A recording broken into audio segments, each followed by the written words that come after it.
hoje vocês já devem ouvir falar, eu falo que vem a trajetória da Raquel, professora da graduação, muito mais tem que conhecer inicialmente, e o texto dela, da área de planejamento, cidade, né, que muito bonito, Raquel Monique, aí um dia eu conheci, e a segunda vez que a Raquel está aí, eu veio aqui há 2 anos, uma vez atrás, eu vi um outro chapéu, você estava no CNPq, né, aí ela a nossa representante da área de planejamento dentro da área de criação, CNPq, e hoje ela está aqui com outro chapéu, eu acho que vai ser um chapéu que talvez esteja mais confortável, que é uma trajetória incrível, né, nessa área, e é das experiências, trabalhos ativos também com os regionais. Eu vou ler um pouco o currículo, porque eu acho que merece, é um currículo então, que não sei se você já entraram no antes da Raquel. Ela é professora titular, né, da Faculdade de Arquitetura e Urbanismo da USP, do campus dos Antanos. Ela é formada, né, em arquitetura, tem mestrado em arquitetura e urbanismo pela USP, doutorado pela Universidade de Nova York, tem livre docência pela FAUSP e é articulação pela FAUSP também.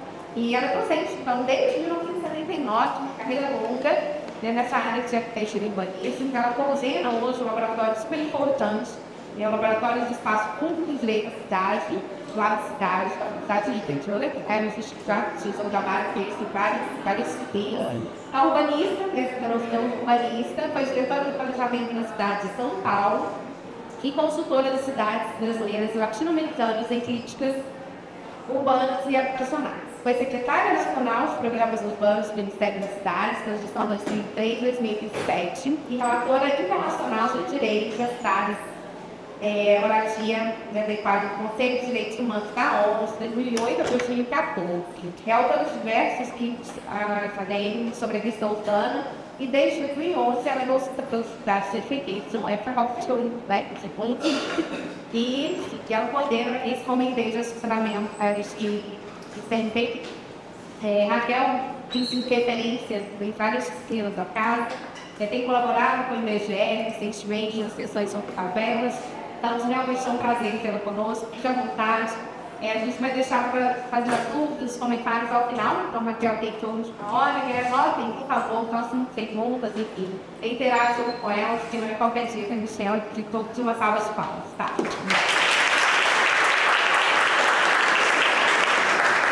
Olá, pessoal, bom, em primeiro lugar, agradecer, o IBGE é uma instituição absolutamente fundamental, não só para a produção do conhecimento no país, mas para as políticas públicas que a gente desenvolve aqui. E é muito raro a gente ter uma instituição com tanta consistência, com tanta constância, né, de uma história longa, né, e absolutamente fundamental. Eu, como usuário, né, dos dados, também que produzido no IBGE, o tempo todo, tenho um enorme prazer de poder atuar junto a essa instituição, inclusive na dimensão da formação que ela promove entre nós no país. Eu vou tentar falar no máximo uns 50 minutos para a gente poder ter mais tempo para debater. Porque quando você diz, bom, mas então isso vai ser uma palestra sobre o quê? Né? E aí, Deus nessa época, né? Um tema bastante aberto, então eu decidi fazer uma provocação para nós mesmos, pesquisadores de cidades, eu imagino que tem diversas profissões, tem gente que vem da geografia, tem gente que vem da sociologia, tem gente que vem da arquitetura, tem gente que vem do serviço social, a gente está falando de muitas profissões aqui, diferentes, muitos olhares que se debruçam sobre cidades, a questão urbana, e eu acho que nós estamos vivendo um momento muito difícil, momento difícil não só a nível nacional, mas a nível global, planetário, momento de crise, e é um momento em que é muito importante rever a nossa própria visão sobre cidade e política urbana nesse momento. Eu fico muito à vontade de fazer esse papel, essa revisão, porque eu vou fazer uma crítica daquilo que eu mesma construí em muitos anos. Ou seja, estou me colocando e expondo a minha própria trajetória, mas que eu fico muito à vontade aqui de pensar junto com vocês no momento presente, entendendo as coisas que a gente pensou sobre esse cidade no passado, mas entendendo sobretudo quanto elas nesse momento vigoram mais, como a gente tem que repensar e quais são as questões que a gente tem colocado. E vou tentar pontuar ao longo do tempo, que acho que é muito quando foi apresentada aqui minha trajetória, eu tenho uma história de professora pesquisadora, no mundo acadêmico, mas eu tenho uma história de gestora também, uma história muito longa de gestora pública em município, estado, união, na esfera multilateral, com setores humanos da UNI. Como gestora, atualmente, inclusive, ainda consegui esse nível de ser prefeita do campus da Santana USP. Nesse momento, continuo gestora, né? Mas também eu tenho uma história, uma trajetória de ativista, de envolvimento com as lutas, com lutas de movimentos sociais urbanos, sempre no Brasil, na América Latina, com lutas em torno da questão da moradia. Então, eu vou tentar também pontuar dessas várias dimensões, que é a dimensão do entendimento da realidade. E aqui no Brasil nós temos uma trajetória muito interessante no campo dos centros urbanos, que é uma relação muito forte entre os estudos urbanos e as políticas públicas. Nós temos uma circularidade entre as coisas. É um pouco como se os estudos urbanos estivessem pensando a cidade, mas pensando a partir das lutas, né, e a partir da crítica das políticas públicas e, por sua vez, isso alimentando as políticas públicas, alimentando as lutas. E é por isso que eu queria colocar o desafio do presente. Um desafio, basicamente, que eu vou tentar mostrar para vocês é que a construção, a leitura que nós fizemos da cidade, do modelo de desenvolvimento urbano, que alimentou as lutas dentro da cidade, alimentou a formulação de políticas públicas no campo da habitação, mas também no campo da política urbana, de uma forma geral, o planejamento é onde eu conheço bem, muito da minha trajetória, de uma renovação do planejamento urbano. Essa leitura da cidade levou a uma atuação no campo ligada aos estatutos da cidade, que muitos débitos de salário, toda a discussão de estatutos da cidade também colocaram em termos mais mundiais, globais. Tudo isso chegou num ponto certo. Ou seja, nesse momento, nem a leitura, nem esse instrumental das nos constituir está ajudando vocês a enfrentar as questões que nós estamos vivendo nesse momento. Isso não é razão para cortar os cursos. Isso é razão para abrir uma possibilidade de construir coletivamente, porque tudo isso que eu estou colocando, que eu estou me referindo aqui, não foi feito de um trabalho de blog, ninguém foi feito de um trabalho coletivo, de muitos pesquisadores, a partir de vários lugares, e de muitas lideranças de movimentos sociais a partir de vários, e de muitos gestores também inseridos em vários lugares. Não é esse trabalho coletivo que ele precisa, nesse momento, se colocar questões novas e desafios novos, né? Então, para a gente poder falar sobre isso, eu vou fazer rapidamente esse percurso.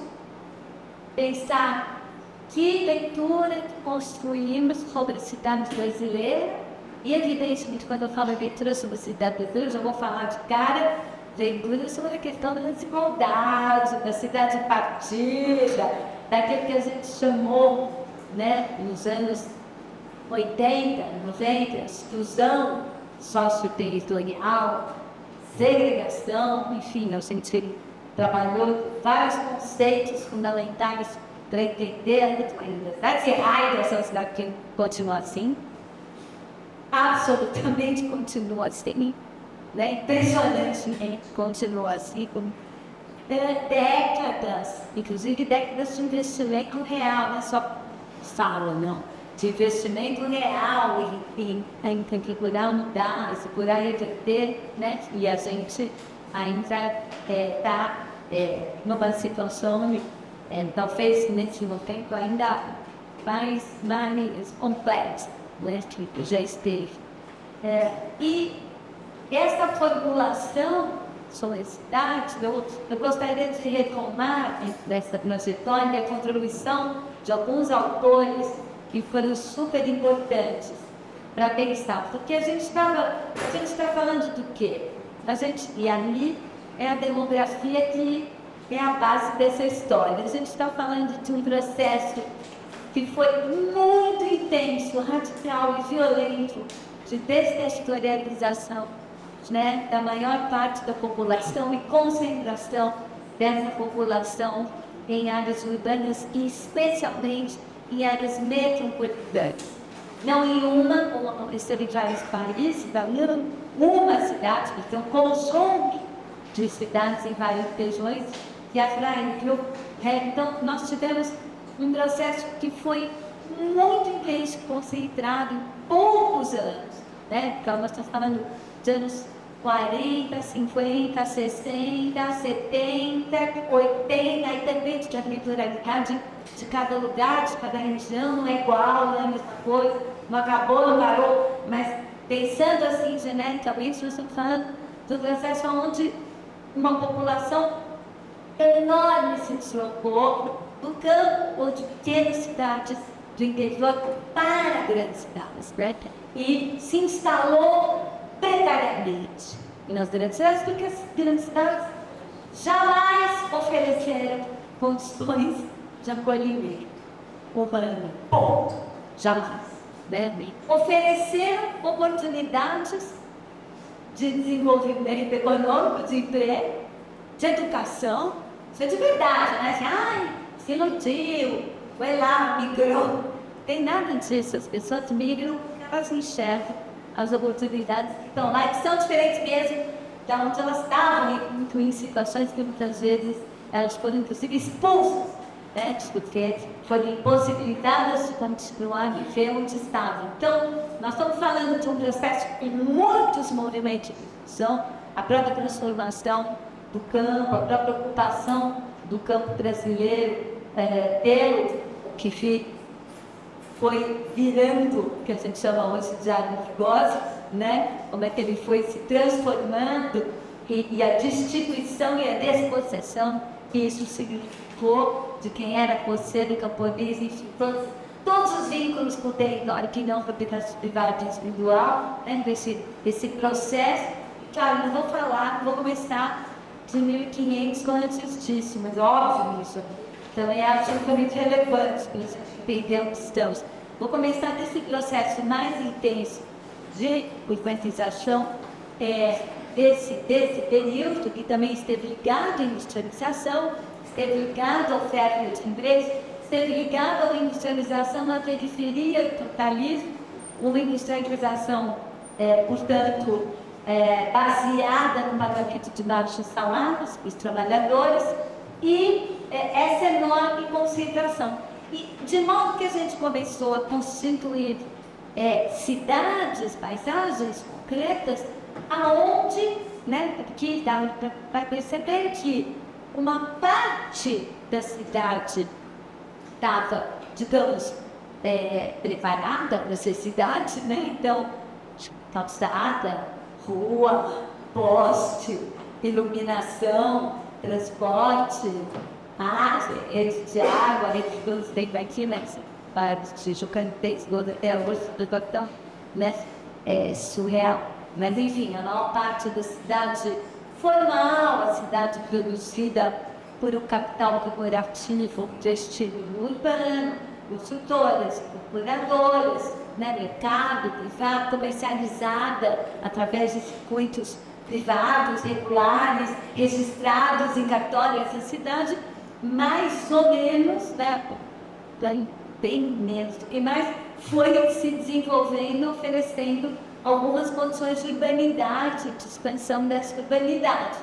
E uma outra cidade, em alguns casos, se espera, né, cidades recentes que saíram do centro, né, Berlim, Manaus, assim, negócio absolutamente sobretudo 80% da cidade fora disso, né, quer dizer, não tem as condições básicas de urbanidade. Vai depender também, é 80, 70, é 60, é 50, né, é 40, não importa, nós estamos falando de milhões de pessoas inseridas, né, de uma forma precária e que nos anos 50, quando essa situação começa a aparecer como uma questão, não apenas no Brasil, na América Latina, era a teoria da marginalidade que tentava explicar. Não, é estudando como que a gente não se adaptou à vida urbana e vai se inserir progressivamente na medida em que for inserida na cidade, com as oportunidades de educação, de trabalho, etc.,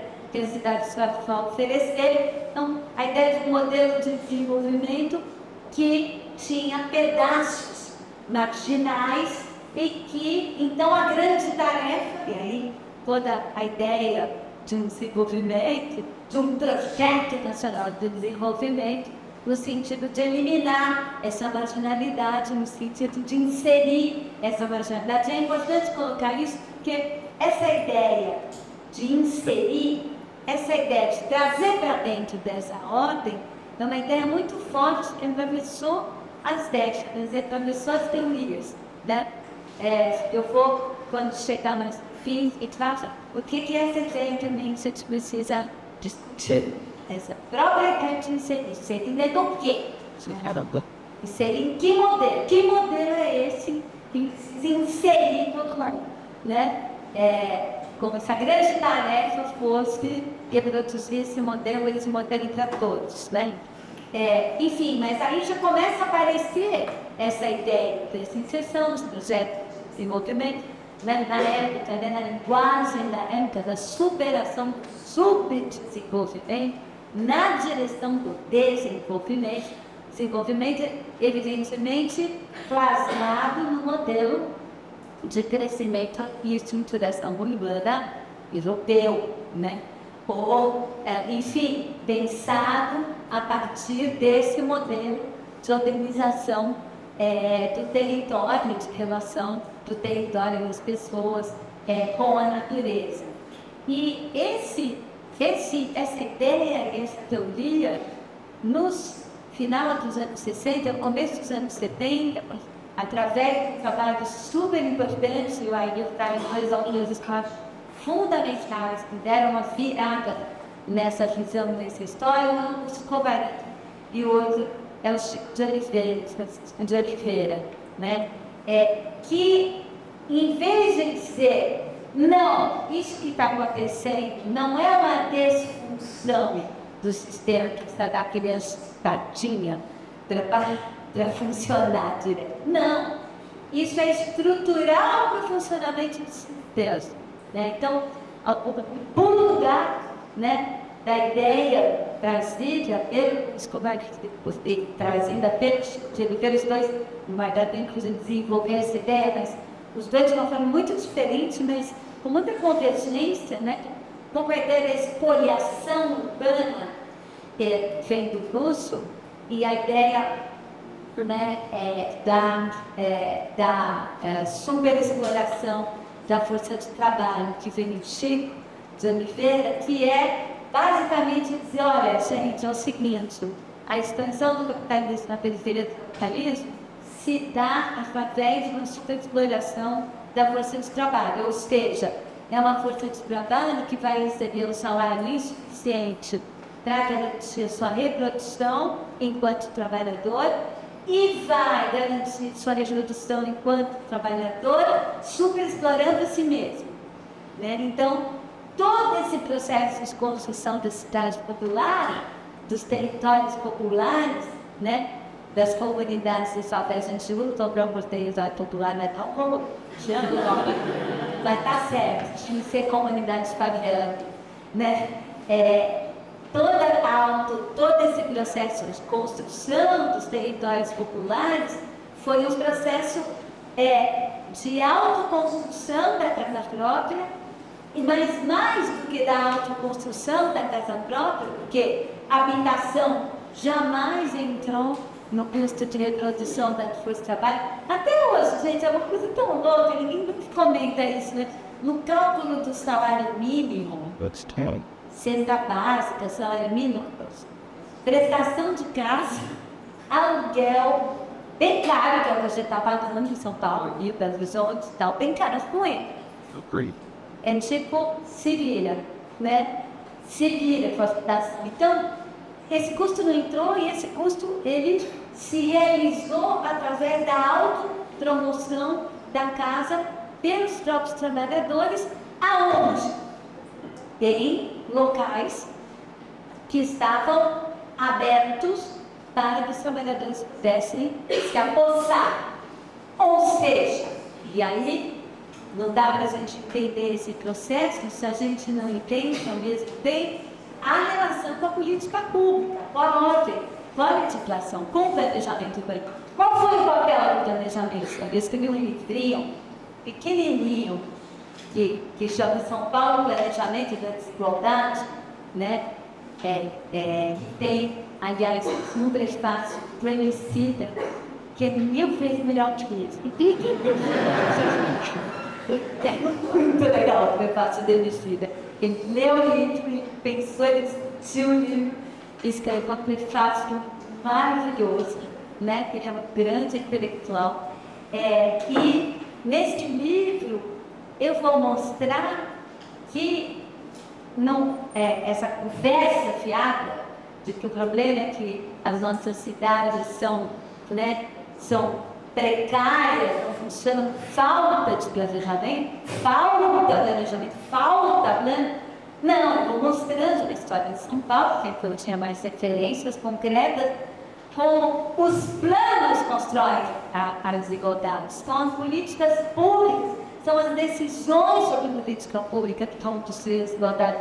E a própria legislação urbanística e o planejamento urbano é um motor muito importante disso. Você fala, nossa, mas que porcaria essa cidade, ninguém obedece à lei. A gente tem legislação para tudo, tem legislação ambiental, tem legislação edilícia, porque a maior parte da cidade não obedece à legislação. Na verdade, se a gente for olhar o que é a legislação, como ela foi pensada, como ela foi composta, ela, na real, serve para reservar os locais mais bem servidos de infraestrutura e urbanidade para os produtos imobiliários produzidos pelo mercado formal corporativo, mercado de construtoras, incorporadoras, bancos, esse circuito. O que eu estou querendo dizer com isso? Eu estou querendo dizer com isso que o planejamento urbano, na verdade, tem como função histórica e continua, né, piorou, como função histórica, reservar que os locais melhor servidos, mais aptos para organizar, que são menos sujeitos a enchente, ou menos sujeitos a escorregamento, ou menos longe lá, não é? Judas perdeu as botas, ou não são recobertos de um pedaço, né, muito significativo de um bioma, né, que vai ser perdido se ele for ocupado, né? Esses locais que, digamos, seriam os melhores lugares da cidade, os locais aptos para urbanizar, os locais melhores para acolher os processos de extensão urbana, a legislação define para quem eles serão. E define para quem eles serão através das definições de que produto pode acontecer lá. Por exemplo, a torre corporativa cooperativa Porto Maravilhos, ela é muito clara para quem ela é. Quem é que usa o modelo de cooperativa? São empresas cooperativas, então as pequenas empresas, as empresas informais, etc., jamais vão acessar esse produto. Assim como os outros produtos imobiliários, né? As áreas exclusivas de mansões, que exigem, por exemplo, na legislação urbanística, raríssimo que isso é uma coisa, se a gente parar para pensar, é tão absurdamente excludente a legislação na relação com a produção da cidade das maiorias, que eu não conheço nenhuma legislação prevista, nenhuma cidade brasileira que permite o multifamiliar horizontal. O que é um multifamiliar horizontal? São várias unidades residenciais no mesmo lote, sem ser prédio. O prédio é um multifamiliar vertical. Multifamiliar horizontal. Gente, a cidade inteira é multifamiliar horizontal. É uma na frente, outra atrás, um Cristina e mais um puxadinho.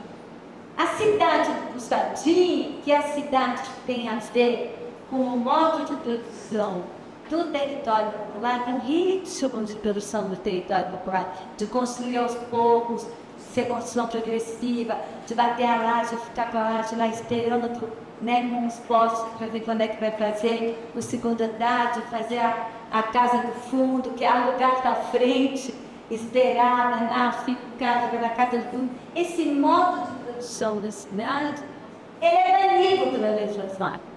Ele não pode acontecer em nenhum dos bairros mais aptos para urbanizar. Então, onde ele vai acontecer? Onde sobrou. Onde sobrou. Então, é a própria legislação que vai definir o padrão de expropriação espacial da autoconstrução. E a autoconstrução, ela foi fundamental, e esse exemplo que eu dei, que foi o exemplo do zoneamento, né, eu usei bastante a ideia do zoneamento, que é um instrumento importante no zoneamento urbano, ele tem uma relação muito forte com a produção dessas cidades. E ele resolve o problema. Resolve o problema como? Se vira, todo mundo vai fazer sua casa de qualquer jeito, tá num ônibus de quinta categoria, porque transporte coletivo sempre foi coisa de pobre, então sempre foi coisa de quinta, né? Porque historicamente a classe média, a classe alta se deslocava com automóvel particular, transporte coletivo de massa, como o nome já diz, é para massa, né? E portanto, ela sempre continua sendo de baixíssima qualidade, péssima eficiência, etc., mas que garante que chega até as pontas, até os loteamentos, até os lugares de levar as pessoas para poder trabalhar, né? Então, esse modelo que é da autoconstrução, esse modelo da superexploração do trabalho, esse modelo fundamental para garantir o crescimento e o desenvolvimento na periferia do capitalismo, sobre essas condições, para a gente completar essa leitura, a gente tem que fazer também tem que entender qual é a leitura política disso. O que implicou do ponto de vista da política e da política urbana. Porque já se pergunta, eu já me perguntei 550 vezes, gente, não é possível que 80% das cidades vivem numa condição precária e a política urbana continua sendo excludente. Esse povo não vota. Então vamos entender também qual é a dimensão política desse processo. E qual é a dimensão política desse processo? A dimensão política desse processo é que, embora irregular, ilegal, informal, e na hora a gente precisa, por exemplo, fazer uma expansão de metrô, a gente tira aquele informal, chuta, passe bem, né? Não respeita, não paga compensação financeira pelas casas que estavam ali há anos, não oferece alternativa, etc. Embora ela seja estigmatizada permanentemente na linguagem definida como não pode, é ilegal, a relação que a política urbana teve historicamente com ela foi uma relação de ambiguidade. Porque todo mundo sabe que, embora não pode, pode. Chega. Não pode, mas pode. Não pode, mas pode, mas depende. E depende do quê? Depende das negociações e transações que ocorrem no mundo da política e da representação política. E aí que esse modelo se transformou no grande constituidor de um modo de funcionamento da política no país, que é você deixa a maior parte da cidade, essa era a política urbana, você deixa a maior parte da cidade numa situação ambígua. Pode ficar ou vai cair fora? Vai ser consolidada e transformada ou vai desaparecer para sempre e ser expulsa? Vai melhorar ou vai continuar desse jeito mesmo? Porque todo esse processo de autoconstrução da casa é também de autoconstrução do bairro, porque o bairro, né? Primeiro vem a pessoa, depois a casa, e anos e anos e anos vai vindo o bairro, devagarzinho. E o bairro vai vindo um pouquinho de água, um pouquinho de calçado, um pouquinho de asfalto, uma escolinha, tarará, na conta-gotas, aqui e ali, ao longo de décadas, e transacionada no mundo da política. Por quê? Porque já que eu não tenho direito de ficar ali, eu estou irregular, isso é legal, aqui não existe, e a casa não existe para o rapaz, e a rua não existe, né? Eu vi outro dia aqui, vendo o esforço do pessoal do georreferenciamento aqui do IBGE, que casou tudo no mapa. Gente, que loucura. A cidade que não está no mapa, o esforço para botar no mapa, uma coisa que não existe, mas ela não existe, por quê? Porque eu, governante, é que digo a cada momento se ela existe ou não.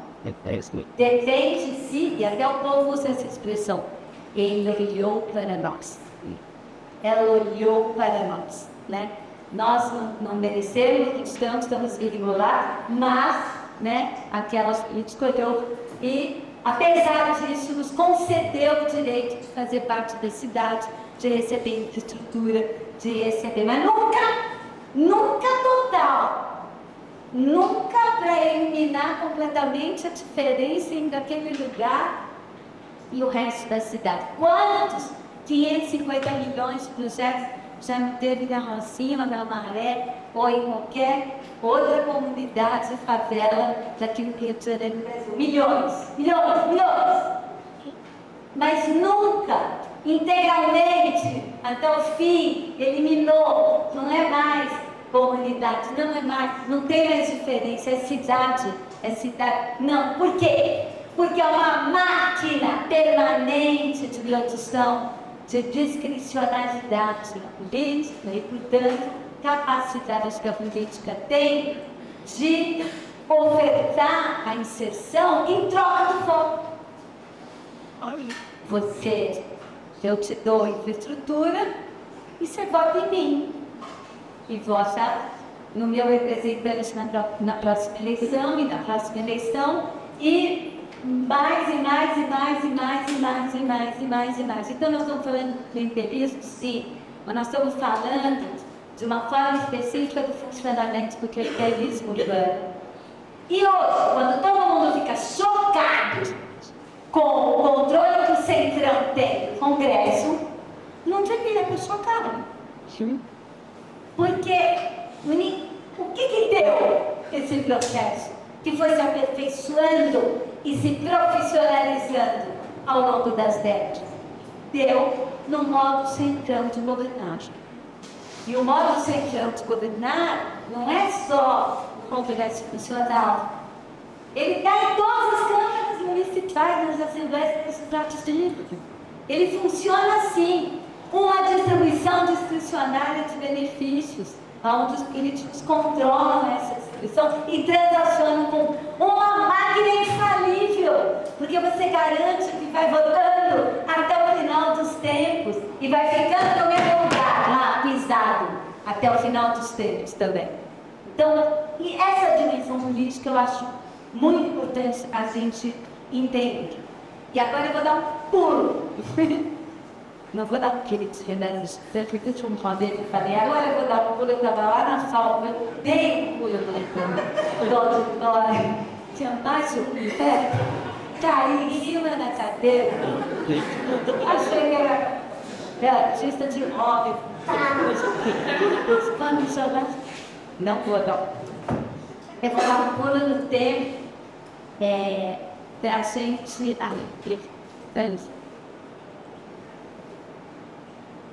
Para a gente pensar o que esse processo que eu acabei de descrever, esse processo, para completá-lo, que tipo de política pública que ele também gerou, do ponto de vista do planejamento urbano. A política pública é a política da inclusão socioterritorial. Vamos colocar essas pessoas que estão fora para dentro. E, portanto, todos esses investimentos em água, esgoto, luz, educação, muito bem-vindos, porque vão colocando para dentro, né? Então, como essa a ideia da inclusão territorial.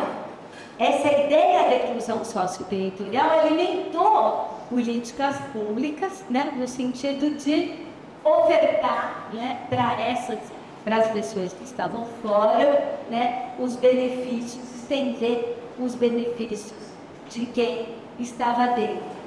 Só que, se a gente for olhar do além ao fundo de tempo, que eu queria colocar, essa formulação toda que eu falei, é uma formulação que era foi pensada a partir dos anos 80, 90, na luta pela redemocratização, nas primeiras experiências de gestão democrática dos anos 90, elas alimentaram esse modelo e esse movimento. E agora, fazendo um corte no tempo, a gente olha, eu vou falar de duas cenas bem contemporâneas, para a gente começar a questionar e pensar sobre elas. Duas cenas, assim, cortadas do cotidiano. Uma que acabou de sair na imprensa ontem. São Paulo, a política urbana de São Paulo, teve uma política no plano diretor de dar bastante subsídios para o setor imobiliário formal ofertar habitação de interesse social perto do transporte. Baseado em quê? Baseado em toda a teoria que nós construímos, da autoconstrução da cidade popular nas periferias. Então, a reversão diz a necessidade da fruição da habitação social no CM, a necessidade de privilegiar o transporte coletivo e anexar onde tem transporte coletivo, democratizar aonde tem transporte coletivo. Toda essa teoria alimentou uma política em São Paulo, uma diretora política que, para aqueles que, setor imobiliário, incorporadores, que quisessem construir perto do metrô e dos transportes coletivos de massa, lugar mais central, a habitação de interesse social, isso definido inclusive pelo valor máximo de venda dessas unidades, né? Tinha um monte de incentivos para poder construir mais, para não pagar solo criado, para poder, enfim, ter empreendimentos muito mais rentáveis, né? Isenções fiscais, de todo tipo, né? E com isso, em São Paulo, a gente teve mais ou menos 250 mil unidades de habitação de interesse social produzidas pelo mercado do Estado junto aos eixos de transporte coletivo. Uau! Finalmente temos uma política urbana inclusiva. Verdade? Fake, totalmente fake. Na mesma hora que a gente teve essa maior produção de desenvolvimento de unidades residenciais, nós estamos vivendo em São Paulo uma das maiores crises habitacionais da história da cidade de São Paulo. Tem 80 mil pessoas morando na rua. 80 mil, nunca teve esse número. E uma expansão de periferias, de novos loteamentos de periferias, como a gente não via desde os anos 2000, desde o final dos anos 90, não se via isso. Uma explosão de precariedades na opa! O que houve? Fica com essa cena, né? Eu acho importante a gente colocar essa cena. Segunda cena. Quando a gente olha, né, o resultado eleitoral, né, e começa a ter uma leitura, isso foi muito claro, na cidade de São Paulo, onde as periferias autoproduzidas, onde nasceram os movimentos sociais e os movimentos de luta pelos direitos, historicamente, desde a redemocratização, votavam à esquerda. Podia ser PT, PDT, depende da versão ali local de cada cidade, mas sendo bem, enfim, tinham vários partidos ali, mas basicamente votavam à esquerda. Com as últimas eleições, a gente vê o crescimento enorme nas periferias e nas favelas de um voto à direita. Inclusive um voto liberal, um voto que questiona profundamente o papel do Estado, né, no sentido de ser Estado provedor, imagine, isso é coisa de vagabundo, né, o Estado tem que fomentar negócios, etc. Por que eu estou falando dessas duas cenas paralelas? É perguntar para a gente: o que aconteceu? O que aconteceu? De transformação da cidade nesse período para a gente chegar na situação que a gente está, né?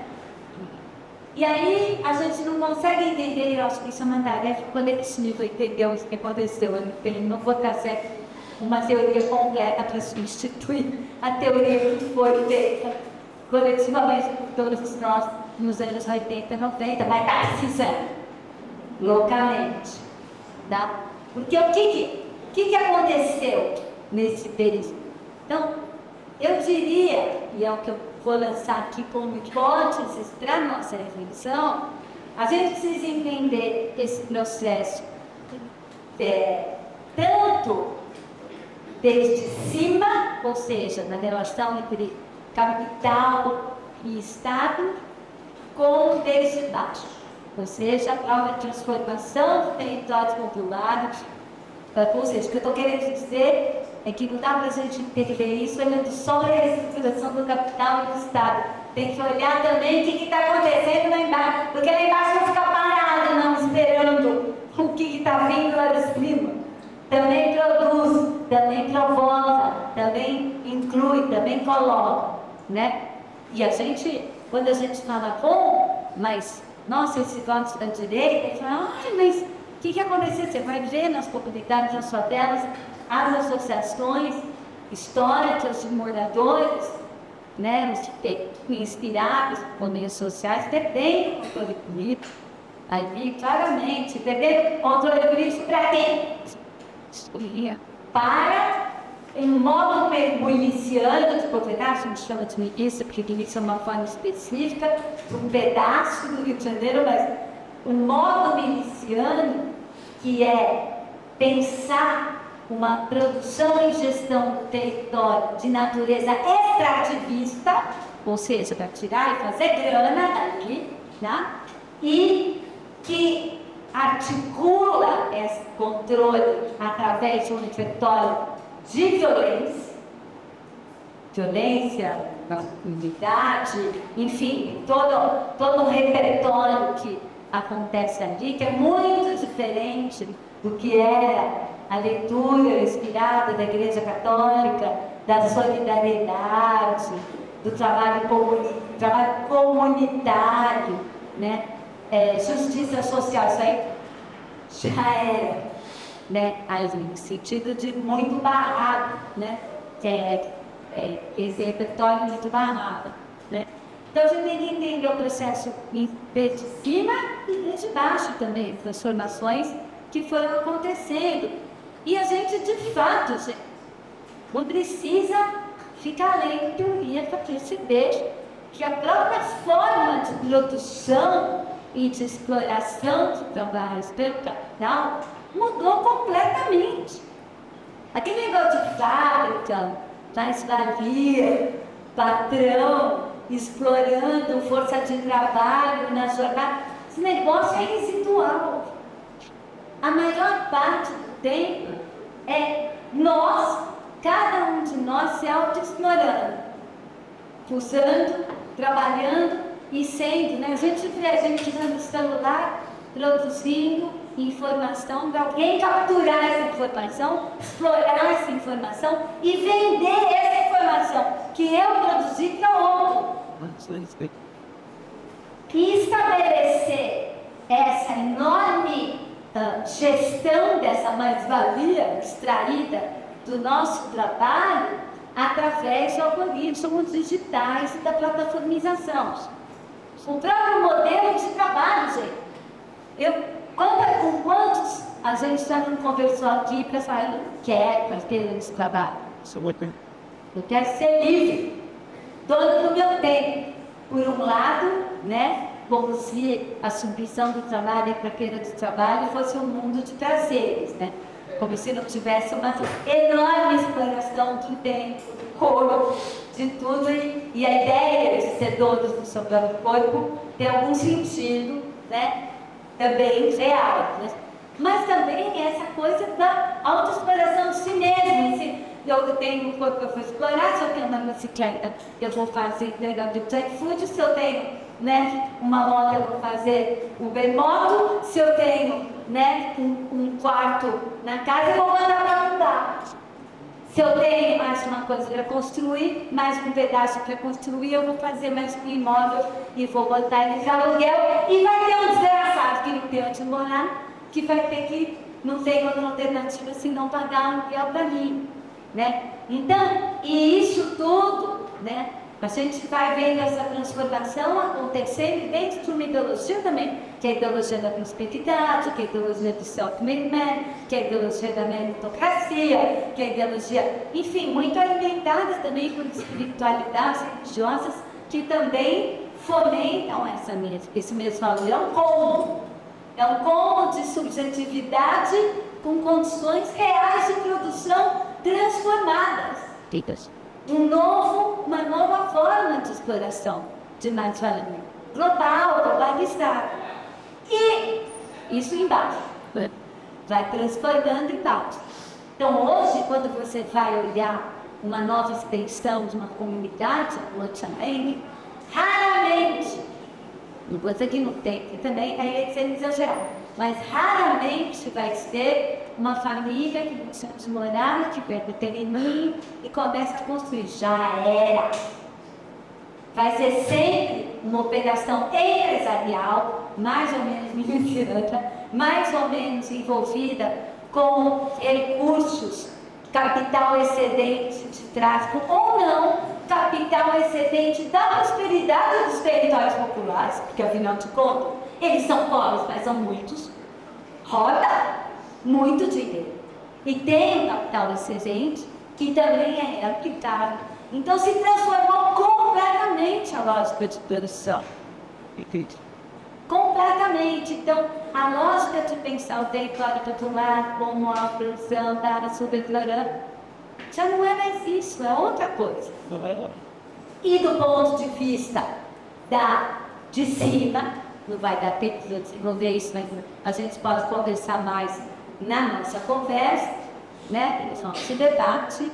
A gente também tem uma mudança muito grande com o processo de produção de espaço construído corporativo, formal, que é a financiarização. Que é cada vez mais o imobiliário, não é só imobiliário, é um complexo imobiliário de necessidade. Sempre foi isso, sempre construção envolveu crédito, que precisa de muito dinheiro, então não é que é do nada, mas tem um processo muito novo. Qual que é o processo novo? é que antes dessa mudança, não dá para tratar, dependendo do país, da temporalidade do lugar, ela vem nos anos, os primeiros pioneiros é Thatcher, Reagan, final dos anos 70, começo dos anos 80, neoliberalismo. Dependendo do país, é 90, na Brasil, né? Está acontecendo agora, é um processo que foi vindo, foi acontecendo, de calatura da produção do espaço pelas finanças, e a diferença é, em vez de você, a diferença é bem besta, em vez de você mobilizar finanças para construir aquela coisa específica, individualizada, com endereço, cada pedaço da finança é dono de um pedaço daquela coisa, um é dono de um apartamento, outro de uma loja, o outro da garagem, daquele objeto fixo. A titularização e os novos instrumentos urbanísticos e financeiros permitem que o capital entre e saia do espaço construído sem individualizar nada, sem que o espaço saia do lugar e sem que você tenha qualquer tipo de transação muito complexa de registro imobiliário, compra, venda de imóveis. Através do quê? De fundos de investimento. Primeiro artefato, todo mundo que acha que shopping center é um espaço comercial, não, shopping center é o primeiro produto do complexo imobiliário financeiro. Primeira invenção. É um jeito de pegar um capital global, com excedente, botar no espaço e extrair renda no tempo. E o capital que entra ali, ele entra e sai, ele entra e vende a sua cota. É cota. Direito de explorar a rentabilidade daquilo no futuro. Isso que é vender. Essa é a titularização. Então, o que acontece? Isso é uma desmaterialização total do espaço. Enquanto lugar, né, de vida, lugar de trabalho e tal. O espaço passa a ser um elemento do circuito do capital.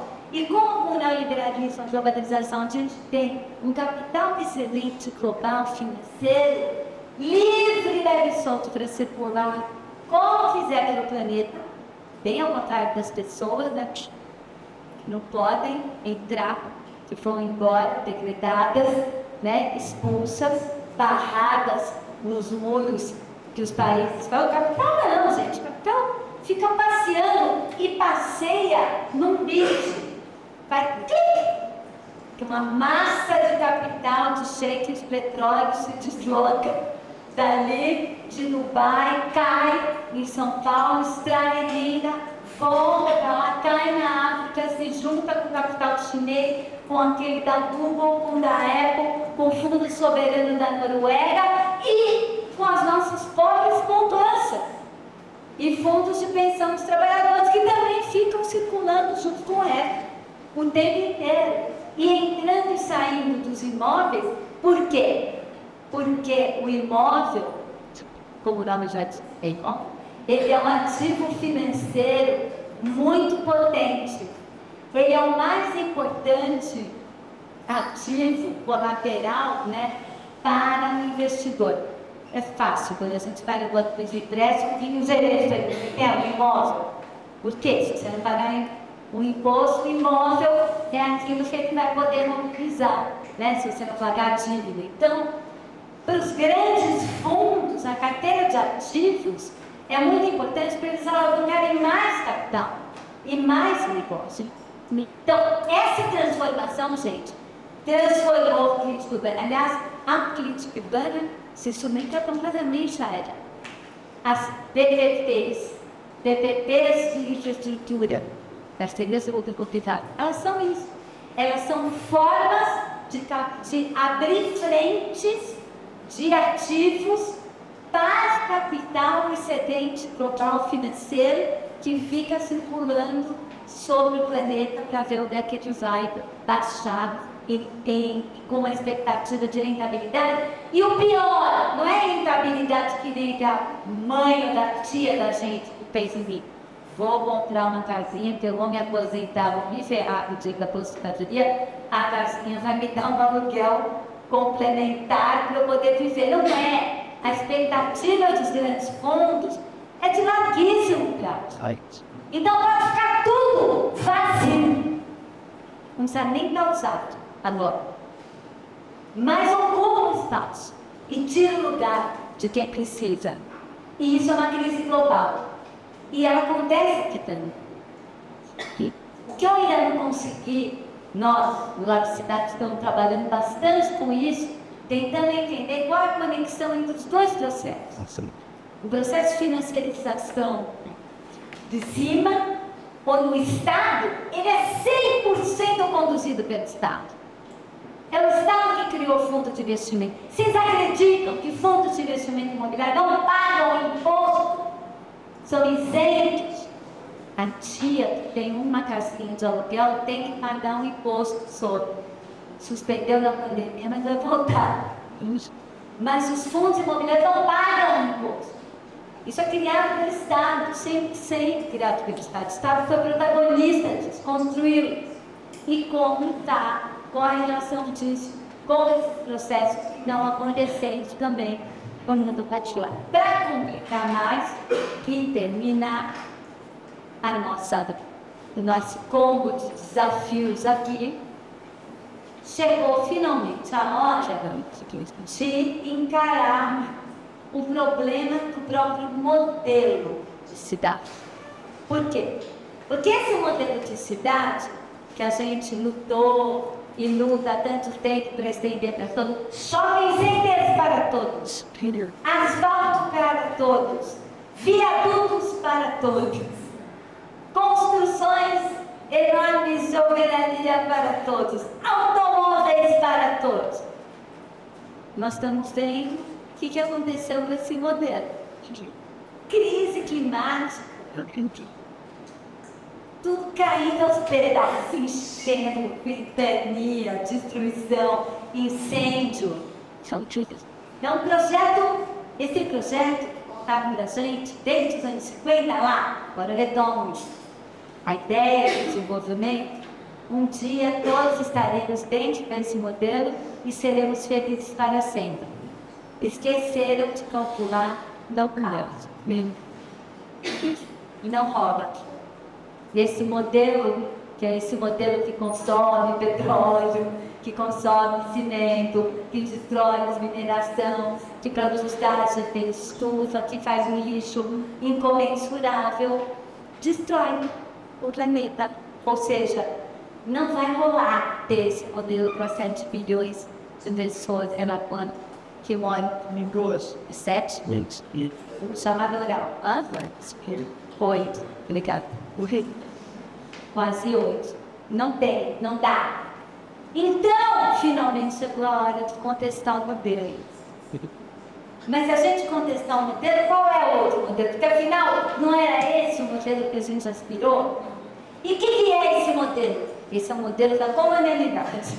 Esse é o modelo imposto pelo centro do capitalismo, desde as suas origens, desde a ocupação de espaço no país, que negou todas as formas de vida que não eram organizadas sob esse modelo e definiu elas como subformas, menos, marginais, subdesenvolvidas, precárias, burras e ignorantes.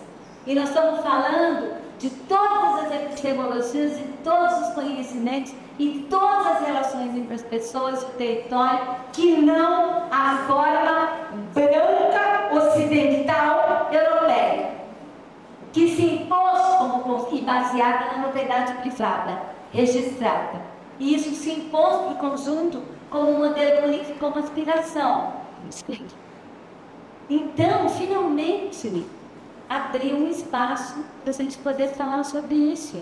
Quem sabe tem outras formas de organizar a gente. Quem sabe as formas através das quais os territórios populares se organizaram na história tem algo a ensinar para nós, além da precariedade, ou da falta de, ou da carência. Será que tem alguma presença neste lugar, né? E aí nós estamos falando de outras referências culturais, nós estamos falando de outros valores nas palavras de investigação, de outros pontos de vista. E eu vou parar por aí.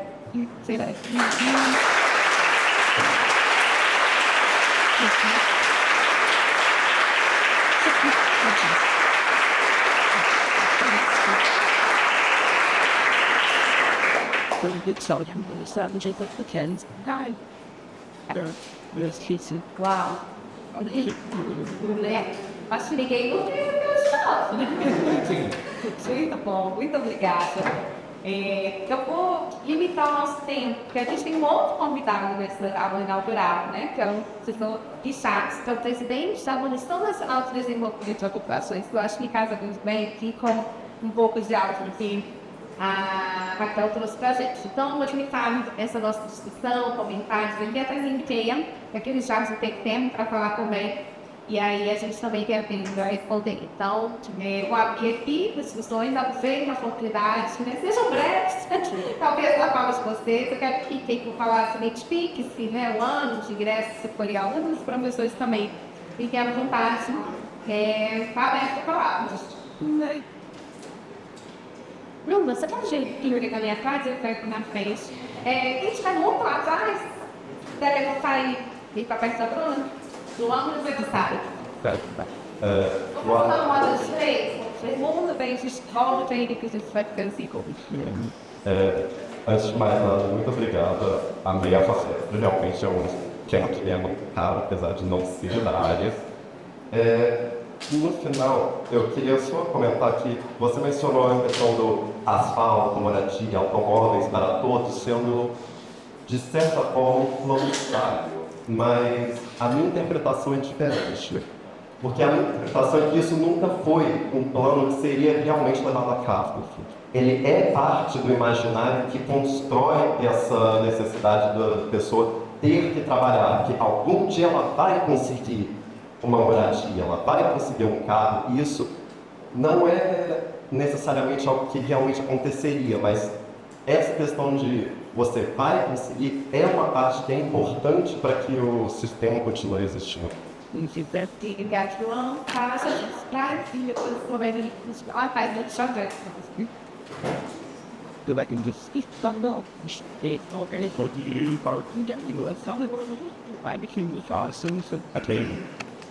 Obrigada, Raquel, por ter dado essa aula maravilhosa. Eu sou moradora de Favela. E a minha questão foi quando você falou sobre os modos de serem praticamente vendidos, né? Esse modo de eles tentam te governar. E eu tenho vários exemplos de onde eu moro. Um deles é principalmente essa questão de eles chegarem na favela oferecendo muitas soluções. E aí as pessoas se sentem, não escondidas, mas é como se uma pessoa chegasse lá com uma solução que elas querem aqui, eles imediato. Um puxão de gás, um emprego.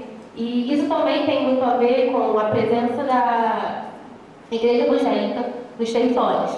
Né? Você ter toda aquela política de direita, todo esse pensamento neoliberal, tem muito de você precisa trabalhar para conseguir ser dado pelo Estado, não é merecedor, você precisa conseguir por você mesmo. E aí eu fiquei muito nesse pensamento, se não tem a ver com essas questões. Obrigada, Tara. E vai pedir. Aqui levantou.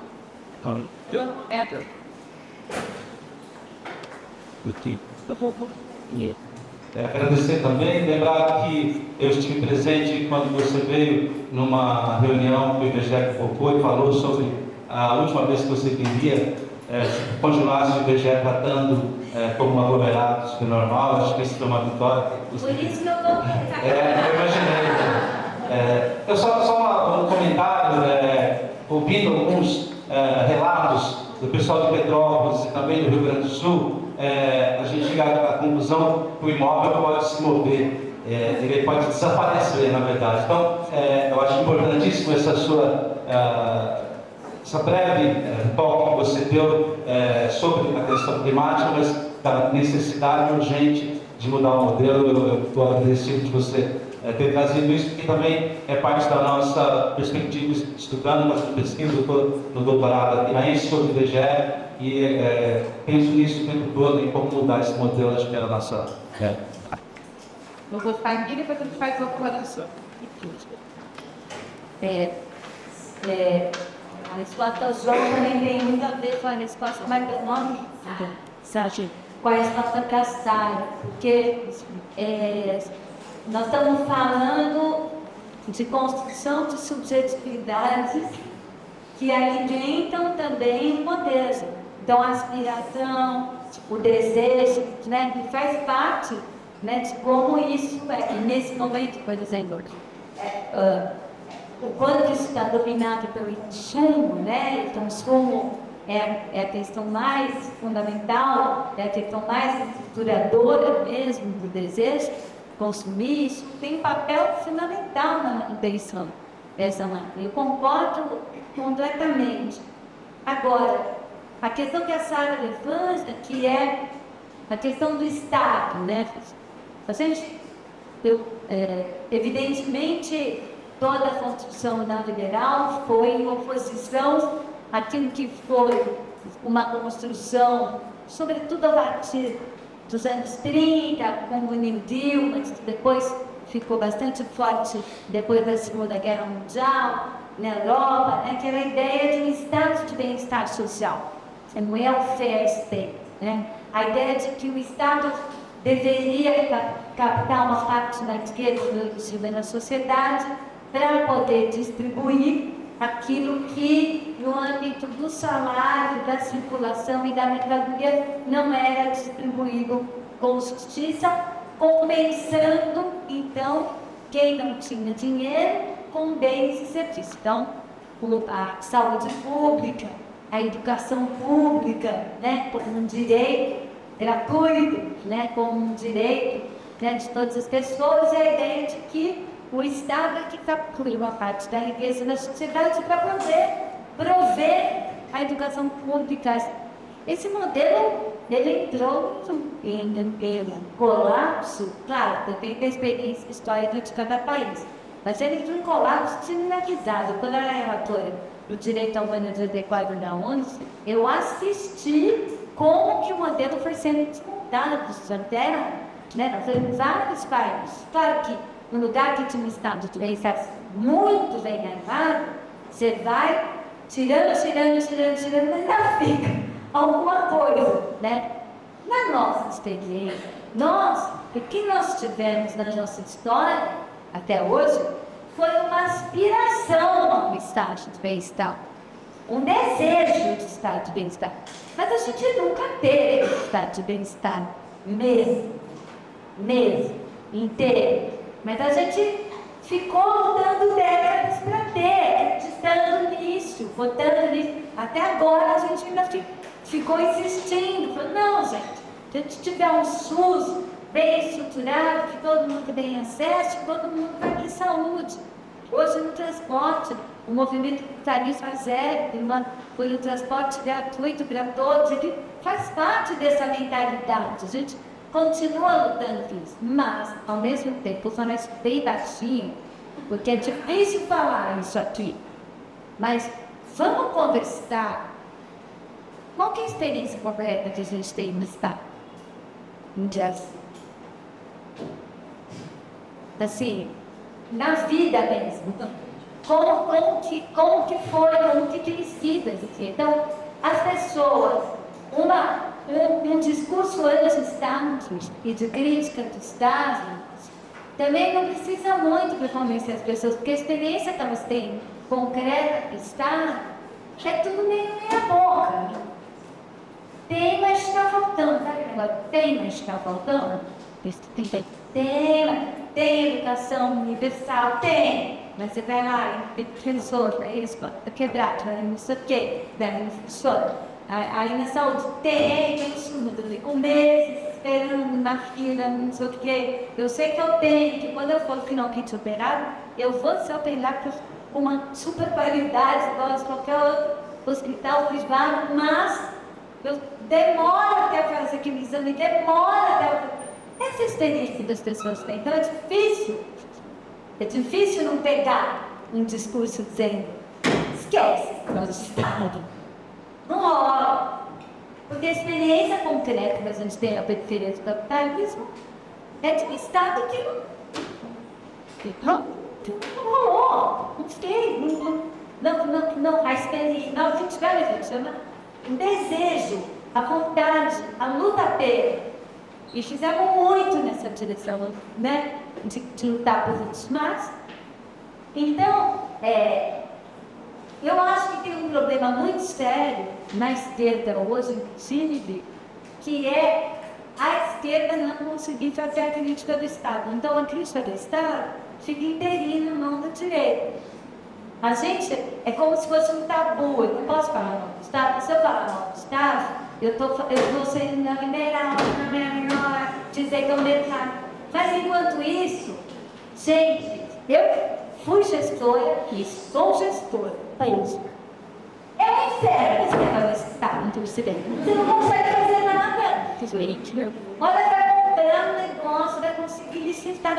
É um negócio todo travado, todo amarrado, claro que é de propósito. Vai ser uma porcaria de Estado que não funciona. E a gente, em vez de conseguir fazer uma crítica forte, realmente o Estado não dá. Nós temos que ter uma reforma de Estado. A gente fica ali todo cheio de dedos, de desculpa, porque o contraponto ao Estado, ao metade, selvagem, né? Então, é fácil pegar, sabe, né? Todo o discurso do não vai esperar, faz você mesmo. Além do mais, gente, qual é a experiência concreta? Eu acho muito engraçado, a gente fala de empreendedorismo. Empreendedorismo é tucanar aquilo que o povo sempre fez, que é se virar. Gente, o mestre Sorol de Perus, liderança popular de Perus de São Paulo, falou: todo mundo é PhD em civilologia. É isso, a experiência concreta das pessoas é empreendedora, só que não chamava empreendedora. Não chamava assim, mas é essa. Do trabalho de se virar, do informal, de não sei o quê. Então, também bate forte com essa experiência concreta. E ela era sempre considerada, que é bom, esse negócio é informal, ilegal. E agora é valorizado. Então, opa, eu sou empreendedor. Ferrado, né, se matando esse trabalho ganhando nada, camelou empreendedor, né? Não mudou nada, a vida dele continuou mesmo, pequeno, a mesma coisa, mas tem um orgulho. Então, gente, nós temos que entender como que esse mecanismo também opera e como que a gente não desenvolveu um pensamento sobre outras formas de produção que não necessariamente a submissão do trabalho capital organizado na fábrica, que já era, né, para pensar outras formas dentro, né, desse outro tipo de relação. Enfim, tudo isso são provocações para a gente refletir. Provocações para a gente ir construindo futuros, né? Sobre essa questão climática, acho que é uma questão absolutamente fundamental. É assim, chegou no fim. O modelo construído pelo capital, modelo de tudo, modelo de sociedade, modelo de Estado, modelo de relação com o território, bateu na trave agora, né? E aí, o que a gente tem diante disso? A gente tem esses movimentos ultra radicais, ultra demais do mesmo, né? Só assim a gente consegue entender Trump, a gente consegue entender as que são de um discurso que é pegar a escola, né? Botar aqui, uma coisa completamente, né, suicida, né, de uma espécie de, né, nada suicida, vai ganhando força nisso, né, uma coisa meio vai mobilizando, né? E por outro lado, as alternativas são alternativas. Você fala, bom, mas aí, o que a gente faz? Se não é mais asfalto, se não é mais para botar os rios dentro de todo mundo e tampar, né? E foi o que a gente fez. A gente fez isso desde o 19, pelo menos. Então, não vai fazer. Toda engenharia fez isso, né? Toda a lógica capacitada da natureza, empurrar a natureza, limpar a natureza. Então, reverter esse modelo é muito estrutural, né? Muito estrutural. Mas, qual que é a boa notícia? Eu acho que a boa notícia é que, pelo menos, nós temos territórios incompletos do ponto de vista de urbanização e de urbanidade. É neles que tem uma enorme oportunidade de fazer diferente. Justamente ali onde não tem o asfalto, o rio do tubo, aí o povo está só atrasado. Gente, bem da nossa vez, né?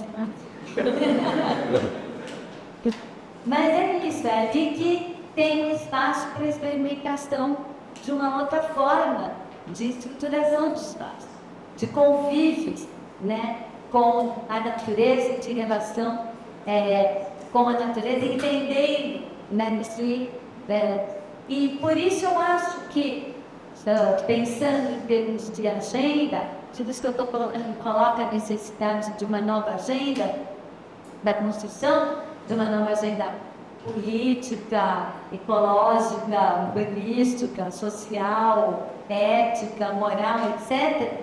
Mas me parece que as lutas, desde o século XIX, elas foram muito alimentadas por uma agenda, né? A ideia de uma revolução socialista, igualitária, tarará, que foi experimentada, assim, aqui, ali, deu, dá para a gente fazer essa variação.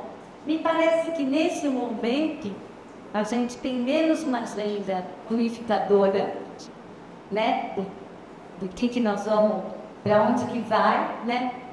Mas, por outro lado, uma possibilidade maior de experimentação local, facial. Em algum momento, essas experimentações e essas transformações vão conseguir estabelecer plataformas, dialogar, e quando vai ver, já estamos com uma agenda mais unificadora. Me parece que é isso, por isso eu sou radicalmente contra aqueles que criticam as lutas feministas, as lutas antirracistas, como lutas fragmentadoras ou identitárias. Eu acho que absolutamente não. Eu acho que elas estão sintonizadas em pegar o modelo da jugular. Porque o que adianta você continuar reproduzindo um modelo de desigualdade racista e patriarcal?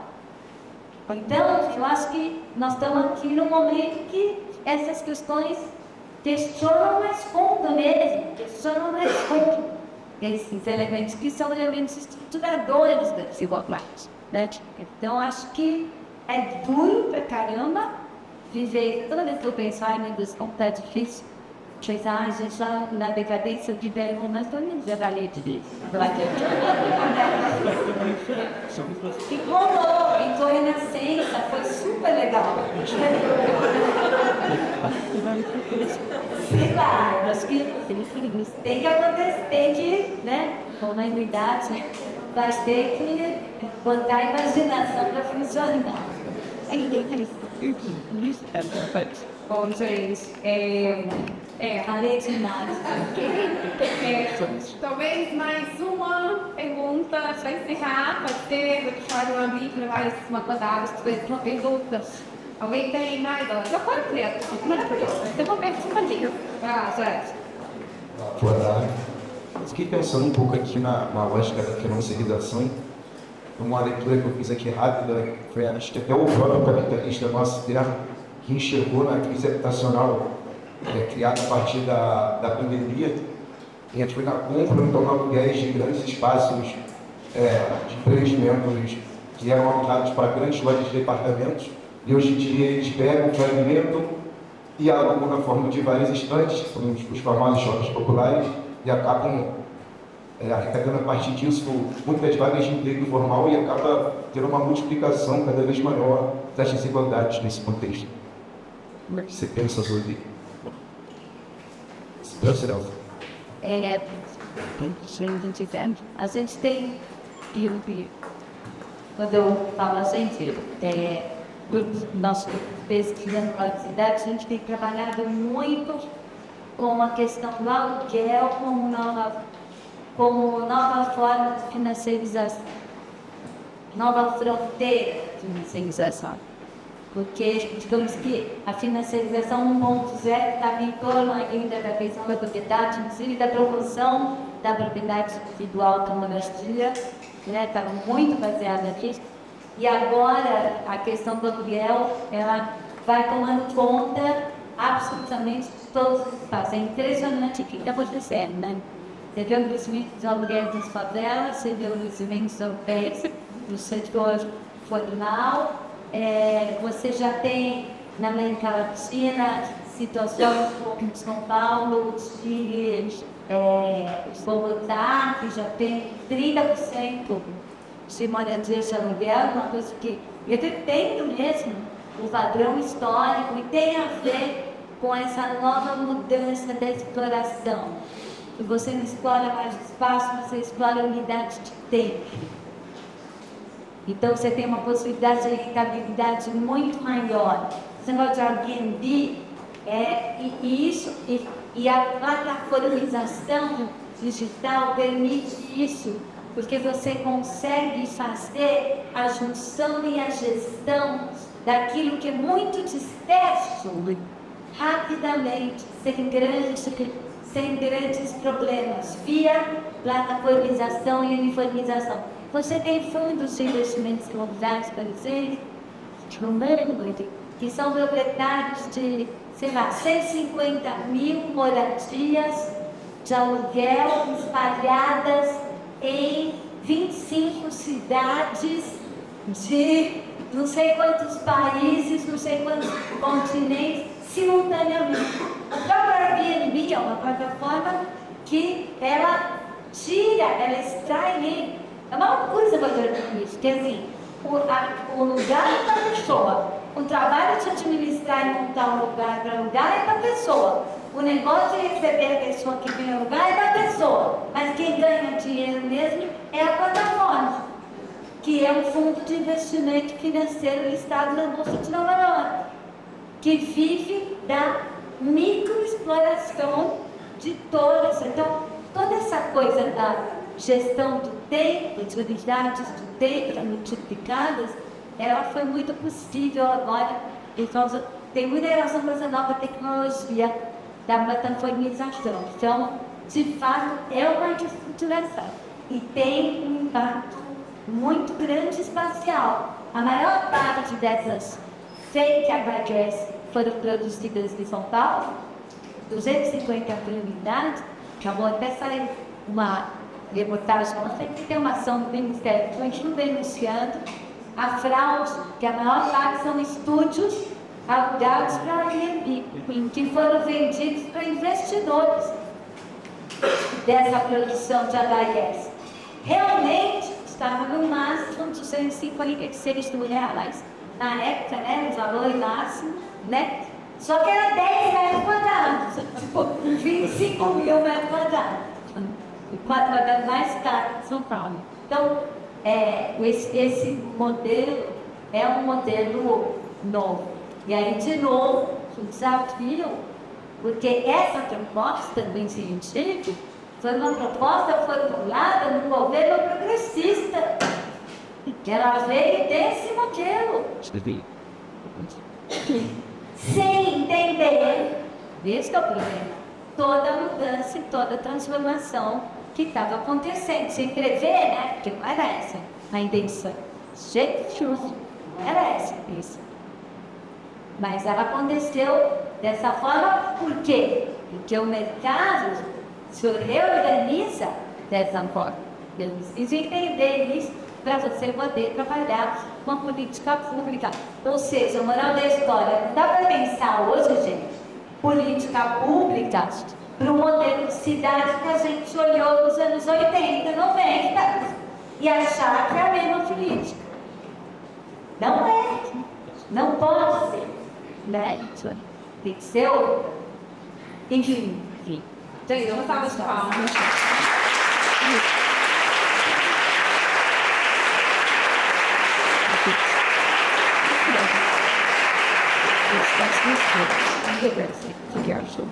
Vou chamar agora, que também não tem currículos nada pequenos, que eu já até comentei com ele aqui. Peraí, 45. Bom, Charles Martins da Silva, é presidente do CNBB, como acho que hoje está aqui mais com esse chapéu, esse para o chapéu, se eu vou deixar de falar, é a Comissão Nacional de Desenvolvimento, Frustração de Desenvolvimento, né, do CNBB, que a gente está tão, já que siga tão fácil, tem como que saiba, já acho.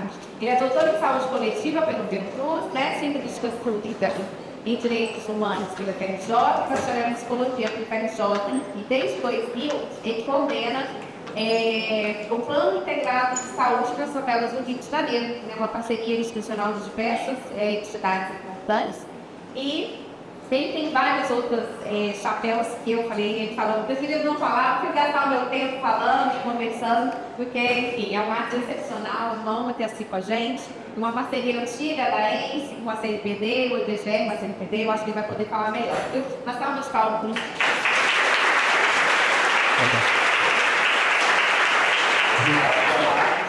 Eu queria estar aqui. Eu vou fazer só um parênteses antes da agradecer o convite.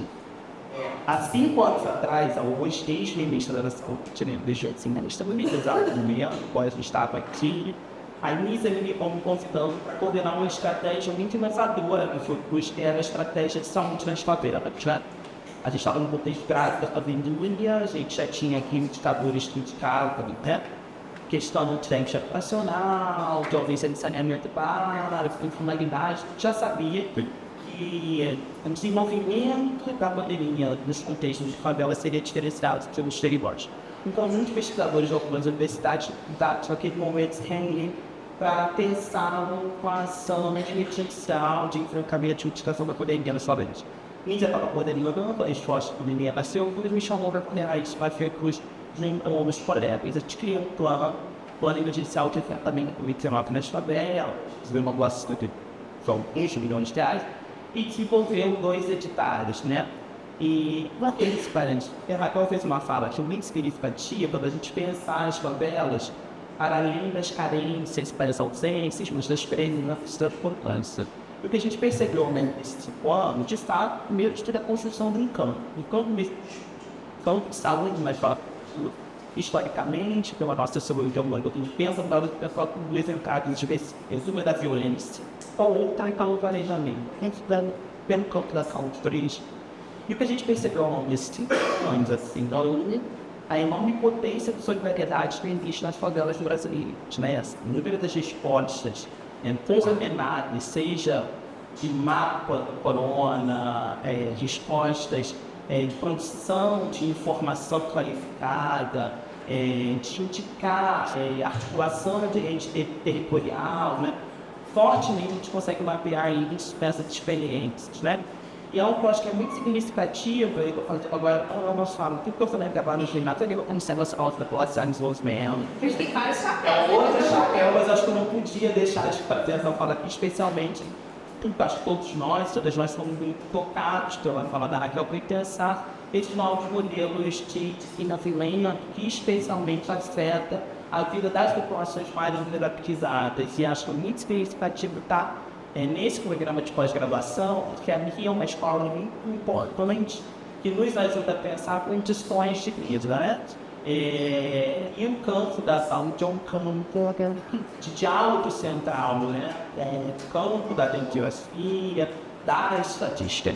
Isso nos ajuda muito a contribuir para a análise qualificada dessas condições de vida. Então, eu acho que a Raquel trouxe aqui, talvez, um grande apelo que eu quase que é da gente ampliar os nossos olhares para as populações mais vulnerabilizadas, especialmente, né, Na cidade do Rio de Janeiro, no estado do Rio de Janeiro, a nossa condição de pessoas que nas favelas e comunidades urbanas é maior que a média nacional do nosso país.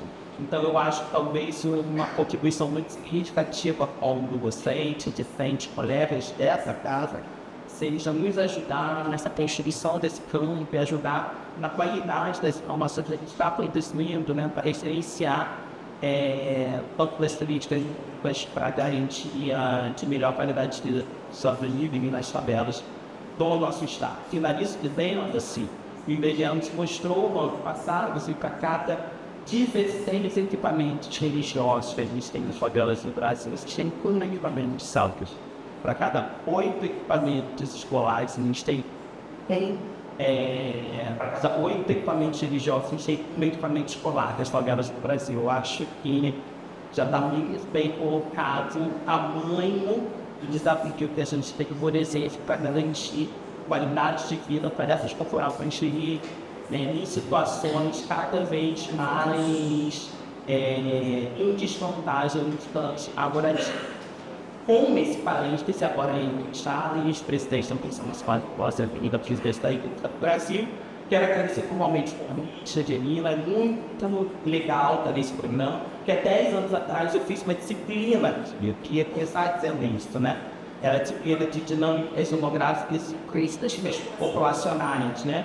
Eu fui falado, que eu estou nessa aula inaugural desde o início, foi falado a possibilidade de vocês fixarem créditos em outros programas de pós-graduação. Eu era de um outro programa de pós-graduação e cursar um crédito aqui, precisamente 3 créditos aqui, né, uma disciplina, e foi uma disciplina fundamental para a construção na época da minha dissertação de mestrado, porque eu não era do curso da demografia, então eu falei de outros professores também era de demografia, e precisava desse apoio, e foi muito bom poder voltar e cair aqui na ENSE, e isso foi fundamental na minha trajetória.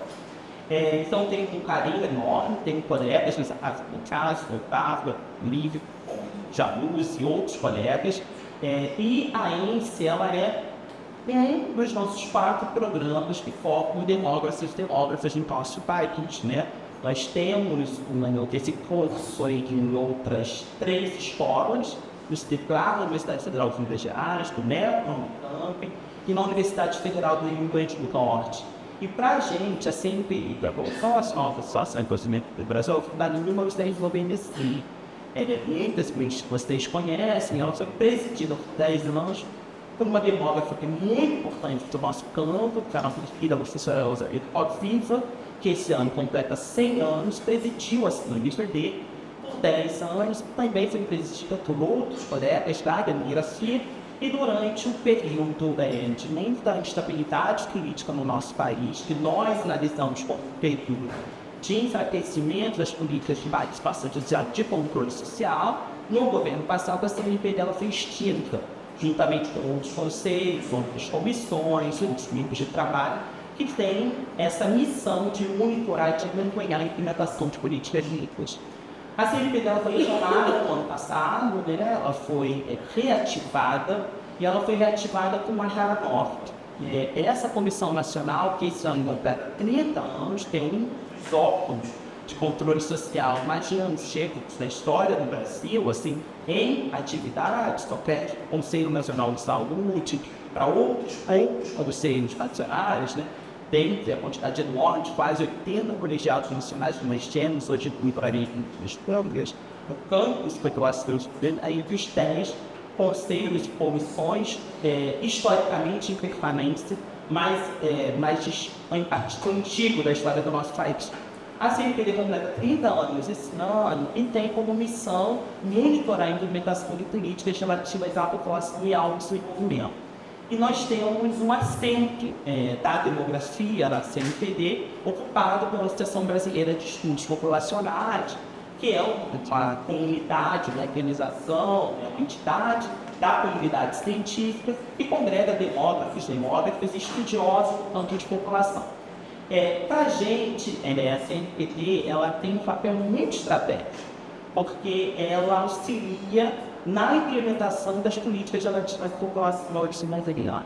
E um dos temas centrais que nós temos como fundamentais dessa agenda de defesa de populações está em 24, pelo ano passado também convidou outros anos, é a agenda de saúde sexual e reprodutiva, que são o coração, né, dos temas de regulação e desenvolvimento. Eu tenho muito prazer de dizer que o primeiro grupo de trabalho, hoje, o único grupo de trabalho nacional, todo o governo federal, que está discutindo de forma sistemática a agenda de saúde sexual e reprodutiva, é um grupo de trabalho dentro da Comissão Nacional de Desenvolvimento e que a representação da questão brasileira dos populacionais será na titularidade pela professora aqui da FCBGE, e a gente está muito feliz de reativar esse grupo de trabalho, porque esse grupo de trabalho tem apoio hoje por 10 ministérios e 10 organizações nacionais de cidadania civil, que vai orientar o governo brasileiro na construção dessa área. E por que eu estou aqui também? A gente está rodando todos os programas de pós-graduação em democracia do Brasil para reapresentar a Comissão Nacional de População e Desenvolvimento. Entre no nosso site, dá um CNPI, pode aparecer a Comissão Nacional de Proteção de Dados, é a Comissão Nacional de População e Desenvolvimento. Lá tem a série das nossas reuniões, atas, e eu queria anunciar para vocês, depois da reunião no mês passado, vocês são as primeiras pessoas que saber, nós aprovamos a criação do Prêmio Nacional da População LGBT+, que vai ser lançado no próximo dia 11 de junho, Dia Mundial de População, e que vai premiar iniciativas de tese, dissertações e artigos científicos, além de projetos de governo, sociedade e organizações de sociedade civil voltados para os terapeutas populacionais. Essas falas é um universo certamente privilegiado na submissão de trabalhos científicos e instituições que possam ajudar na difusão dos temas relativos à população e tratamento do Brasil, todo mundo tem que escrever e nos ajudar a pensar sobre esses temas. Vamos lançar junto com o Ministério da Educação um concurso de direção e de desenho para as escolas de ensino médio fundamental, com foco para os temas de população e desenvolvimento também, e a gente entende que a ENSE é uma escola parceira para o fortalecimento das ações da CNPq. Então, é quase um apelo que a gente está fazendo aqui com a Comissão Nacional de População e Desenvolvimento, a CNPq exatamente com a qualidade dos trabalhos, do movimento das ações produzidas pelos docentes, pelas docentes, que eles têm muito docentes da comunidade da ENSE, para também ser fortalecidas. Sabe que os temas com os quais nós trabalhamos são temas de intensas disputas no cenário político brasileiro e internacional. A gente tem daqui a 3 semanas, está começando agora, inclusive, a Comissão de Status da Mulher, onde está explicando a Conferência Mundial da Mulher. Daqui a 3 semanas, vocês têm em Nova York a Comissão de População Desenvolvimental, que é uma comissão que há 10 anos, durante 10 anos, foi aprovada por meio de 3 momentos, isso demonstra quantos temas com os quais nós trabalhamos, os nossos temas populacionais, são temas alvo de inúmeras disputas, e agora a gente está entrando numa fase de maior dificuldade no cenário global, com a seleção de Trump, que se representa para a nossa. O Brasil é hoje ainda, com todas as disputas sobre as escolas, um dos países mais vocais nas defesas dos temas de população e desenvolvimento, de uma perspectiva de direitos humanos nem cenário internacional. Nós estamos para vocês, a gente está sendo convidado a participar de mais de 20 eventos na próxima Ambiental World, eventos para falar desde o tema da migração, a direitos sexuais e reprodutivos, moradia. O Brasil é demandado a ser um país vocal na defesa desses temas, especialmente com a reativação da nossa CNPq, a gente entra nesse cenário de uma outra forma. Ou seja, para que a gente tenha legitimidade, para que a gente de forma mais qualificada, a gente precisa do fortalecimento e ser subsidiado pelos trabalhos que está sustentando a escola da ENSE. Então, contem com isso, a gente está querendo falar com vocês para fortalecer os trabalhos da CNPq. Então, nos convidem, a gente tem em conjunto 40 membros, membros governamentais da sociedade civil, que podem estar aqui ajudando a pensar temas, inclusive discussões, apoiando possíveis eventos, pontos que nós temos, mas acima de tudo, induzindo e trazendo representações de muitos temas que são elaborados, pensados aqui por essa casa. Então, de forma muito carinhosa, a gente agradece muito o convite e nos colocamos disponíveis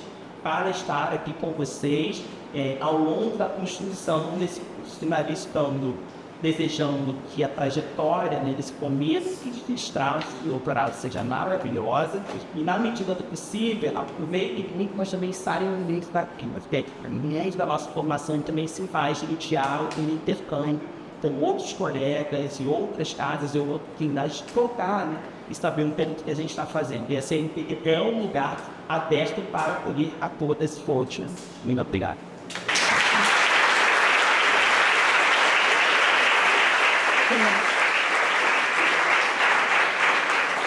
Olha, está difícil aqui, viu? O que você falou é importante. Eu acho que deixar se entrar, né? Conseguiu conectar bem com algumas coisas que a Raquel nos trouxe, mas também deu esse recado, né?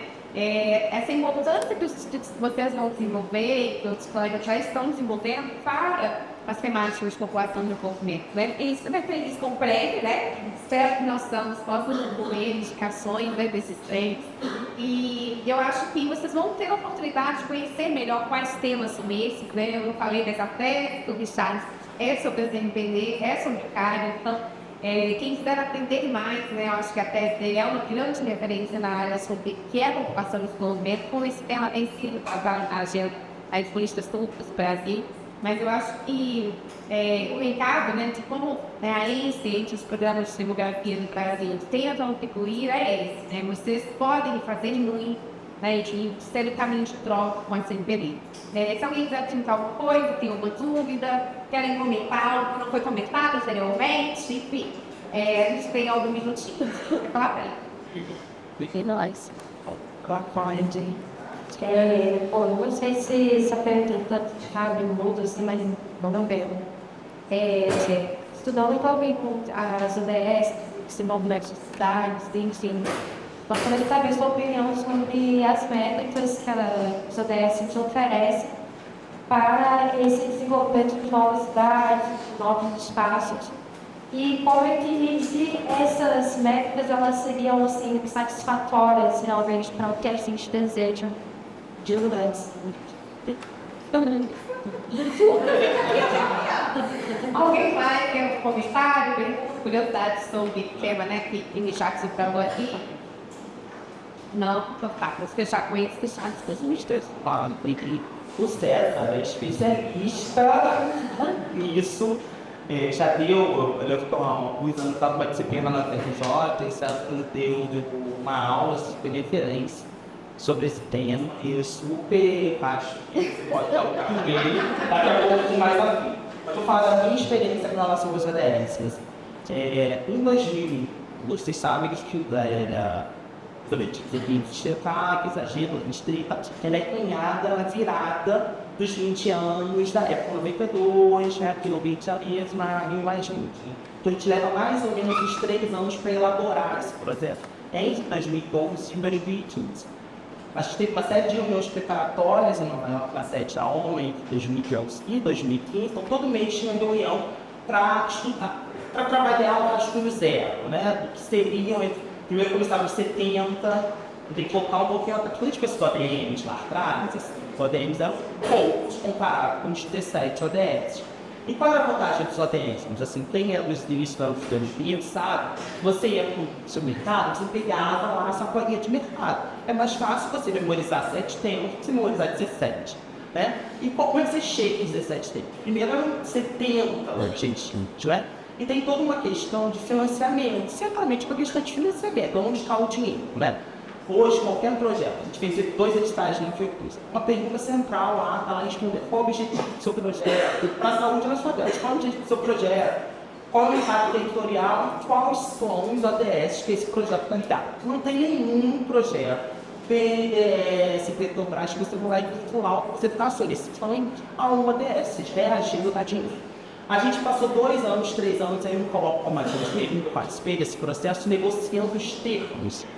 E aí teve 3 ações fundamentais em 2015 para definir esse ODS. Primeiro, a Conferência de Financiamento para o Desenvolvimento, que aconteceu em Addis Abeba, que é a Conferência 21. Não adianta você aprovar os ODS 21, porque a próxima conferência agora vai ser esse ano na Espanha. Você teve a Conferência de Clima daquele ano, a posse daquele ano, e você vai seguir os ODS lá na Europa. E uma questão central nesse ODS de cidade, os ODS de cidade, eles são mais links, efetivamente, a um território, né? Quando você pega os restantes ODS, eles são os gente fala igualdade de gênero, fome, pobreza, indústria, né? Desigualdade, redução das desigualdades. Esse é um que faz justamente território, né? Cidades sustentáveis, tal. E aí, o que eu acho? Eu acho que ele também está da conta, né? Especialmente pelas desigualdades todas que a gente tem. No Brasil, ele fez um movimento, ainda no começo do tempo, de nacionalização das metas dos ODS. Essas metas foram muito bem consensuadas, mas não foram aprovadas pelo governo brasileiro. O governo Bolsonaro tinha uma comissão nacional dos ODS, que manda da CNPq, tinha como objetivo fazer um monitoramento dessas metas. E esse ano, o IPEA fez o trabalho de divulgar os cadernos. Então, eu aproximo com alguns a dar uma lida nos cadernos ODS do IPEA, especialmente esse que fala de cidade. Porque eles fizeram o movimento de pegar aquele trabalho lá de nacionalização das metas, trazer agora em articulação com o PPA brasileiro. Então, eu diria, eu acho que as metas elas não vão ganhar. Mas aí eu estou ficando da galera da psicologia, né? Que eu sou psicólogo. Eu acho que tem duas formas de a gente entender os processos racionais. Uma é a partir, né, da média, do self-resource, e outra é a partir do processo aspiracional, né? Eu acho que essas agendas, a Raquel trouxe aqui agora, o nome que eu estou, mas quando a gente vê as cidades hoje, o ponto central da universitária é a nossa agenda urbana, né? Nós pode falar, essa cidade a partir os países não afundam. A gente tem a nova urbana, o novo tem a nova urbana. Meio que ela está dizendo para a gente assim que não existe modelo novo que decreta se a gente não enfrentar os processos que são históricos, né?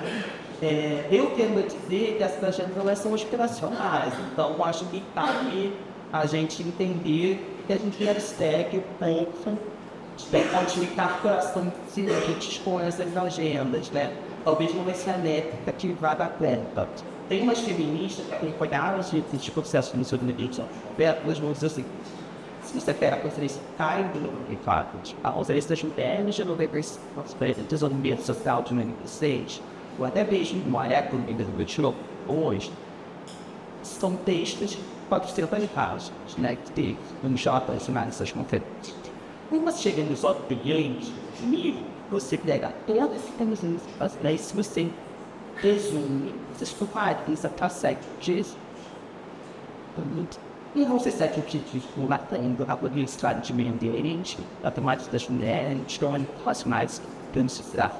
Então, por si só, não são os organismos que vão bater a complexidade que as duas têm. Então, talvez seja interessante só para entender que a gente consegue, com esses ODMs, talvez não esteja frente a algumas demandas que colocam aí nesse cenário. E, particularmente, acho que talvez vai mais para isso, e menos necessariamente para um processo rígido de guerra, especialmente de cada vez mais complexo, em que a gente precisa trazer da gente de uma cooperação internacional cada vez mais falha, né? Eu acho que estamos vivendo hoje demonstrando a enorme complexidade no cenário global e isso influencia nos nossos processos de guerra. Temos que passar. Gente, nós estamos calmos por isso.